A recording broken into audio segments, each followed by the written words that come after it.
ನಾನು ಜೈ ಜಗದೀಶ್ ಮಾತಾಡ್ತಿರೋದು. ನಿಮ್ಮೆಲ್ಲ ರಿಪೋರ್ಟ್ಗಳನ್ನ ಓದ್ತಾ ಇದ್ದೀನಿ, ಕೇಳಿಸ್ಕೊತಾ ಇದ್ದೀನಿ. ನನಗೆ ನನ್ನ ಮಕ್ಕಳದ್ದು ಭಯನೂ ಇಲ್ಲ, ನಾನು ಕೇರು ಮಾಡಲ್ಲ. ನಿರ್ಮಾಪಕರು ದಯವಿಟ್ಟು ಭಿಕ್ಷುಕರಾಗಬೇಡಿ. ನೀವೇನಿದ್ರು ಅನ್ನ ಕೈ ಕೊಡೋ ಕೈ, ಯಾರಿಗೂ ಕೈ ಕೊಡಬೇಡಿ. ಸಾರಾ ಗೋವಿಂದ ಥರ ಆ ಫೋಟೋಗ್ರಾಫರ್ ಇದ್ದಾನಲ್ಲ, ಅವನ ಹೆಸರು ನನಗೆ ಸಡನ್ನಾಗಿ ಬಾಯಿಗೆ ಬರ್ತಾ ಇಲ್ಲ. ಅವನು ಯಾವುದೋ ಚಾನಲ್ ಕೆಲಸ ಮಾಡ್ತಾ ಇದ್ದಾನೆ. ಕಳ್ಳ ಅವನು ಸುಮ್ಮನೆ ಬಂದಿರೋದಕ್ಕೆ ಚೇಂಬರ್ ಒಳಗೆ ಬಂದಿರೋದೇ ಈ ಕನ್ನಡ ನಿರ್ಮಾಪಕರ ವೀಕ್ನೆಸ್ನ ತಿಳ್ಕೊಂಡು ಟಿ ವಿನಲ್ಲಿ ಟೆಲಿಕಾಸ್ಟ್ ಮಾಡೋಕ್ಕೆ ಬಂದಿರೋಂಥ ವ್ಯಕ್ತಿ ಅವನು. ಸಾರಾ ಗೋವಿಂದ ಅವರು ಇಂಡಸ್ಟ್ರಿಗೆ ಬರಬೇಕಾದ್ರೆ ಒಬ್ಬ ಪ್ರೊಡಕ್ಷನ್ ಬಾಯ್ ಆಗಿ ಬಂದರು.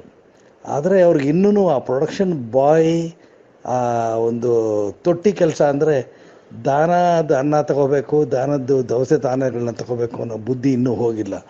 ಹಾಗಾಗಿ ಇರೋ ಅಷ್ಟೂ ಜನ ಪ್ರೊಡ್ಯೂಸರ್ಸ್ನು ಅವರು ತಮ್ಮದೇ ಆದ ಶೈಲಿ ಅಂತ ತಿಳ್ಕೊಂಡ್ಬಿಟ್ಟಿದ್ದಾರೆ. ದಯವಿಟ್ಟು ಗೋವಿಂದ ಅವರೇ, ನೀವು ಬೇಕಾದ್ರೆ ಪಡಿತರಣಗಳನ್ನ ತಗೊಳ್ಳಿ. ಆ ಫೋಟೋಗ್ರಾಫರ್ಗೂ ಗೊತ್ತಿಲ್ಲ ಅಂತ ನಮಗೂ ಗೊತ್ತಾಗ್ತಾ ಇದೆ. ದಯವಿಟ್ಟು ನಾವೆಲ್ಲ ಭಾಳಷ್ಟು ಜನರಿಗೆ ಅನ್ನ ಹಾಕಿದ್ದೀವಿ. ಅನ್ನ ಹಾಕದೇ ಇರೋಂಥ ಸ್ಥಿತಿ ನಮಗೆ ಬರದೇ ಇರಲಿ ಅಂತ ನಾವು ದೇವ್ರ ಹತ್ರ ಬೇಡ್ಕೊತೀವಿ. ನಿಮಗೆ ಇವತ್ತು ಆ ಸ್ಥಿತಿ ಬಂದಿರ್ಬೋದು, ನಮಗೆ ಆ ಸ್ಥಿತಿ ಬಂದಿಲ್ಲ. ದಯವಿಟ್ಟು ಬೇಜಾರು ಮಾಡಿಕೊಂಡ್ರು ನನಗೇನು ಬೇಜಾರಿಲ್ಲ. ನೀವು ಒಂದು ವಿಷಯ ಹೇಳ್ತೀನಿ ಕೇಳಿ. ರಾಜ್ಕುಮಾರ್ ಪಾರ್ವತಮ್ಮ ಇದ್ದಾಗ ನೀವು ಭಾಳಷ್ಟು ಜನರಿಗೆ ಎಣ್ಣೆ ನೀರು ಕೊಡಿಸಿದ್ದೀರಾ ಅಂತ ನಮಗೂ ಗೊತ್ತಿದೆ.